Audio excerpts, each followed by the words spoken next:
আসসালামু আলাইকুম। সবাইকে স্বাগত জানাচ্ছি। আমি নাসরুল ইসলাম তন্ময়। শুরুতে বিআরবি কেবল সংবাদ শিরোনাম। বাংলাদেশের সর্বশেষ গুরুত্বপূর্ণ আপডেট সংবাদ আপনাকে স্বাগত। শুরুতেই সংবাদ শিরোনাম, পরে বিস্তারিত। শুরুতেই জানাবো, ছুরিকাঘাতে আইনজীবী নিহত, ফুচকার দোকান গুড়িয়ে দিলেন আইনজীবীরা। মৌলভীবাজারে কিশোর গ্যাংয়ের ছুরিকাঘাতে নিহত হন অ্যাডভোকেট সুজন মিয়া ৩৮। তাকে হত্যার প্রতিবাদে বিক্ষোভ মিছিল করেছেন মৌলভীবাজারের আইনজীবীরা। এ সময় তারা ফুচকার দোকান গুড়িয়ে দিয়েছেন। এ সময় কিশোর গ্যাংদের ধরতে তারা আলটিমেটাম দিয়েছেন। এরপর জানাবো, ইন্টারনেট বন্ধ রোধে ৪ স্তরের কাজ করছে সরকার, বললেন ফয়েজ আহমেদ। ডাক, টেলিযোগাযোগ ও তথ্য প্রযুক্তি মন্ত্রণালয়ের দায়িত্বপ্রাপ্ত প্রধান উপদেষ্টার বিশেষ সহকারী ফয়েজ আহমেদ তোয়েব বলেছেন, অন্তর্বর্তীকালীন সরকার এই মুহূর্তে ইন্টারনেট বন্ধ করতে চায় না। পরবর্তীকালে কখনো যাতে ইন্টারনেট বন্ধ করা না যায় সেজন্য বর্তমান সরকার কাজ করছে। এজন্য ইন্টারনেট বন্ধ ঠেকাতে ৪ স্তরের কাজ করা হয়েছে। ভবিষ্যতে কোনো সরকার আর ইন্টারনেট বন্ধ করতে পারবে না। এদিকে যুক্তরাষ্ট্রে বাংলাদেশের রপ্তানি কমবে না, বরং বাড়বে, বললেন প্রেস সচিব। অন্তর্বর্তীকালীন সরকারের প্রধান উপদেষ্টার প্রেস সচিব শফিকুল আলম বলেছেন, আমরা এমন কিছু পদক্ষেপ নিব যাতে বাংলাদেশের রপ্তানি যুক্তরাষ্ট্রে কমবে না, বরং বাড়বে। জানাবো, কূটনৈতিক পাড়ায় নিরাপত্তা ব্যবস্থা জোরদার। ফিলিস্তিনের গাজা উপত্যকায় বর্বর হামলার প্রতিবাদে ঢাকাসহ সারা দেশে বিভিন্ন শ্রেণী পেশা মানুষের বিক্ষোভ। এ অবস্থায় যুক্তরাষ্ট্রের দূতাবাসসহ বিভিন্ন জায়গায় হামলা হওয়ার আশঙ্কায় সেখানে নিরাপত্তা ব্যবস্থা জোরদার করা হয়েছে। এদিকে সেই আবেদ আলীর জমিসহ বাড়ি ও ফ্ল্যাট জব্দ, ব্যাংক হিসাব অবরুদ্ধ। প্রশ্নফাঁসকাণ্ডে আলোচিত বাংলাদেশ সরকারি কর্ম কমিশন পিএসসির অবসরপ্রাপ্ত গাড়ি চালক সৈয়দ আবেদ আলী জীবনের 2টি ফ্ল্যাট ও একটি 6তলা বাড়িসহ 8.88 বিঘা জমি জব্দের আদেশ দিয়েছে আদালত। একই সঙ্গে তার একটি গাড়ি এবং 13টি ব্যাংক হিসাব অবরুদ্ধের নির্দেশ দেওয়া হয়েছে। এবং সর্বশেষ জানাবো, গাজায় ইসরায়েলের গণহত্যা বন্ধের দাবিতে দেশে দেশে বিক্ষোভ। ফিলিস্তিনের গাজায় ইসরায়েলের গণহত্যা বন্ধের দাবিতে বিশ্বের বিভিন্ন দেশে বিক্ষোভ ও প্রতিবাদ সমাবেশ হয়েছে। বিক্ষোভকারীরা অবিলম্বে গাজায় এই বর্বরতা বন্ধ এবং সেখানে ত্রাণ ও মানবিক সহায়তা পৌঁছানোর প্রক্রিয়া স্বাভাবিক করার দাবি জানিয়েছে। সে সঙ্গে ইসরায়েলকে অব্যাহতভাবে সাহায্য করার জন্য মার্কিন প্রেসিডেন্ট ডোনাল্ড ট্রাম্পকে তুলোধুনো করেছে বিভিন্ন দেশের আন্দোলনকারী। প্রিয় দর্শক, এতক্ষণ শুনছিলেন সংবাদ শিরোনাম, এবারে বিস্তারিত। তবে তার আগে বন্ধুরা, অনুরোধ থাকবে এই সংবাদটিতে একটি লাইক দিন। এই চ্যানেলে আপনি নতুন হয়ে থাকলে আমাদের সংবাদটি দেখতে দেখতে চ্যানেলটি সাবস্ক্রাইব করে রাখুন। কমেন্ট করে বন্ধুরা আপনার মূল্যবান মতামত জানিয়ে দিন আপনি বিশ্বের কোন দেশ থেকে বা বাংলাদেশের কোন স্থান থেকে আমাদের সংবাদটি দেখছেন এবং শুনছেন। এবারে বিস্তারিত। ছুরিকাঘাতে আইনজীবী নিহত, ফুচকার দোকান ঘুরিয়ে দিলেন আইনজীবীরা। মৌলভীবাজারে কিশোর গ্যাংয়ে ছুরিকাঘাতে নিহত হন অ্যাডভোকেট সুজন মিয়া ৩৮। তাকে হত্যার প্রতিবাদে বিক্ষোভ করেছে মৌলভীবাজারে আইনজীবীরা।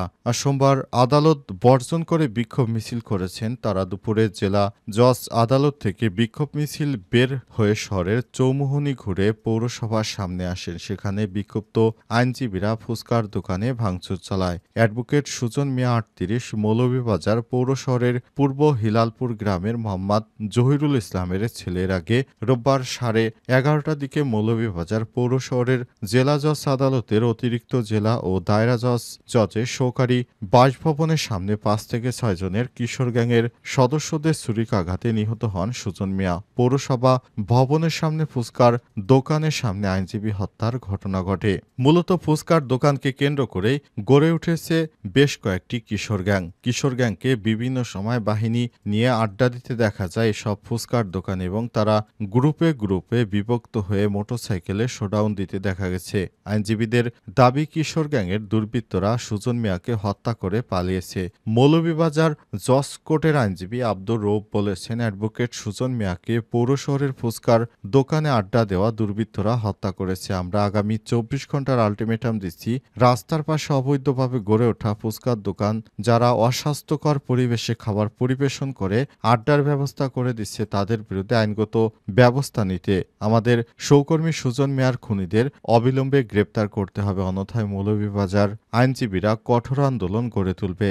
আগামীতে এই সমস্ত অহেতুক আড্ডা, মাদকবাজি, মাদক ব্যবসা, ফুচকার ব্যবসা, অস্বাস্থ্যকর খাদ্য আমাদের ছাত্র সমাজ, জনসমাজ যেন পরিবেশ দূষিত করতে না পারে সে বিষয়টি প্রশাসন, পৌরসভা, জেলা প্রশাসক খতিয়ে দেখবে। এ সময় তিনি বলেছেন, প্রশাসন চাইলে আসামিদের দ্রুত খুঁজে বের করে গ্রেপ্তার করতে পারবে। যদি আমাদের আলটিমেটামের মধ্যে আসামিদের গ্রেপ্তার না করা হয়, আমরা আদালত বর্জন করেছি, প্রয়োজনে লাগাতার কোর্ট বর্জন করব, আমরা আরও কঠোর আন্দোলনে যেতে বাধ্য হব।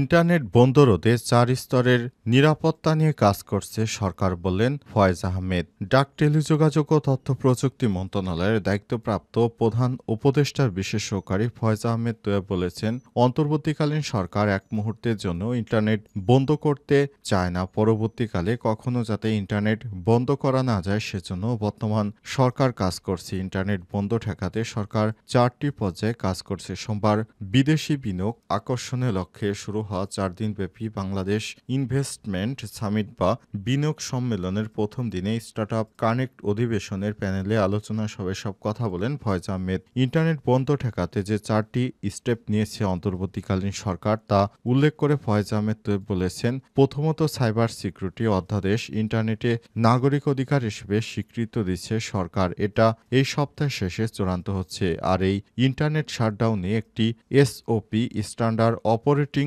প্রসিকিউটরস শুরু করা হয়েছিল, সেটা বন্ধ করা হয়েছে।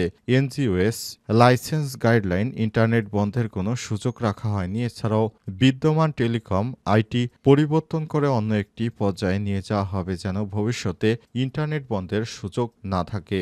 বাংলাদেশে যেভাবে ইন্টারনেট বন্ধ করে সাধারণ মানুষদেরকে হত্যা করা হয়েছিল, ভবিষ্যতে কোনো সরকার এই বিষয়টি পারবে না বলেও জানান তারা।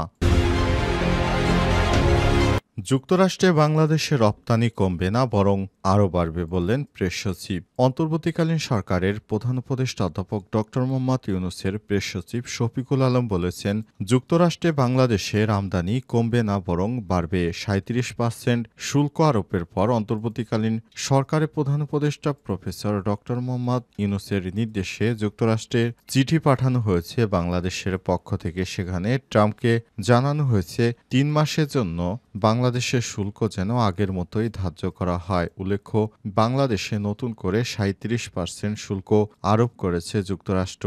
আগে বাংলাদেশের প্রতিটি পণ্যে অ্যাভারেজে 15% শুল্ক আরোপিত ছিল।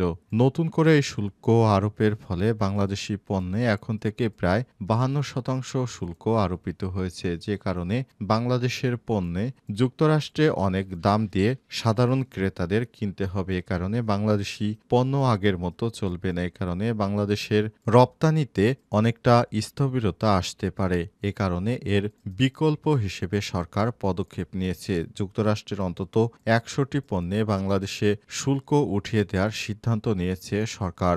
বিষয়টি জানিয়েছে বাণিজ্য উপদেষ্টা। এই বিষয়টি জানিয়ে যুক্তরাষ্ট্রের ইউএসটি অর্থাৎ যুক্তরাষ্ট্রের বাণিজ্য প্রতিনিধিদের চিঠি পাঠিয়েছে অন্তর্বর্তীকালীন সরকার এবং এই বিষয়টি অত্যন্ত গুরুত্বের সঙ্গে দেখছে বাংলাদেশ। এ কারণে অন্তর্বর্তীকালীন সরকারের প্রধান উপদেষ্টা প্রফেসর ড মোহাম্মদ ইউনূসের প্রেস সচিব শফিকুল আলম হলফ করে বলেছেন, আমরা হলফ করে বলতে পারি বাংলাদেশের রপ্তানি যুক্তরাষ্ট্রে কমবে না, বরং বাড়বে। কারণ 100টি পণ্যে যদি শুল্ক উঠিয়ে দেয় তাহলে যুক্তরাষ্ট্র আশা করা যাচ্ছে তারাও বাংলাদেশি তৈরি পোশাকের উপর শুল্ক তুলে দেবে। এতে বাংলাদেশের জন্য খুবই উন্নতির একটি লক্ষণ। কূটনৈতিক পাড়ায় নিরাপত্তা ব্যবস্থা জোরদার। ফিলিস্তিনের গাজা উপত্যকায় বর্বর হামলার প্রতিবাদে ঢাকাসহ সারা দেশে সকল শ্রেণী পেশার মানুষের বিক্ষোভের ধারাবাহিকতায় আজ দিনভর দফায় দফায় মিছিল ও অবস্থান কর্মসূচি পালন করেছে বিভিন্ন প্রতিষ্ঠানের শিক্ষার্থী ও নানা শ্রেণী পেশার বিক্ষুব্ধ জনতা। এই প্রেক্ষাপটে রাজধানীতে কূটনৈতিক পাড়ায় বাড়িধারায় নিরাপত্তা ব্যবস্থা জোরদার করা হয়েছে। ডিপ্লোম্যাটিক জোনের নিয়মিত আইনশৃঙ্খলা বাহিনীকে অত্যন্ত সতর্ক থাকতে বলা হয়েছে। হয়েছে। পাশাপাশি পুলিশ, র্যাব, সেনাবাহিনী, বিজিবি, এপিবিএন ও সিআইডির সদস্যদের উপস্থিতি বাড়ানো হয়েছে। সাদা পোশাকে গোয়েন্দা সদস্যদের সক্রিয় রাখা হয়েছে। বিশেষ করে নতুন বাজার সংলগ্ন বাড়িধারায় যুক্তরাষ্ট্রের দূতাবাসের সামনে বিক্ষোভ মিছিল অবস্থান কর্মসূচির কারণে বিকেল থেকেই দূতাবাস এলাকায় নিরাপত্তা ব্যবস্থা জোরদার করা হয়েছে। মার্কিন দূতাবাসের উত্তর পাশ দিয়ে গুলশান ২ নম্বর সার্কেলের দিকে যা সড়কের উভয় পাশে যান চলাচল সীমিত করা হয়েছে। এই সড়কে যুক্তরাষ্ট্রের দূতাবাসের দেয়াল ঘেঁষে ফুটপাতে সশস্ত্র সেনা সদস্য মানব ঢাল তৈরি করে রেখেছে। ডিএমপির মিডিয়া বিভাগের ডিসি মোহাম্মদ তালেবুর রহমান আমার দেশকে জানিয়েছে, কূটনৈতিক এলাকায় নিরাপত্তায় বাড়তি সতর্কতা দেওয়া হয়েছে, তবে কোনো নিরাপত্তা ঝুঁকি নেই বলেও জানান তিনি।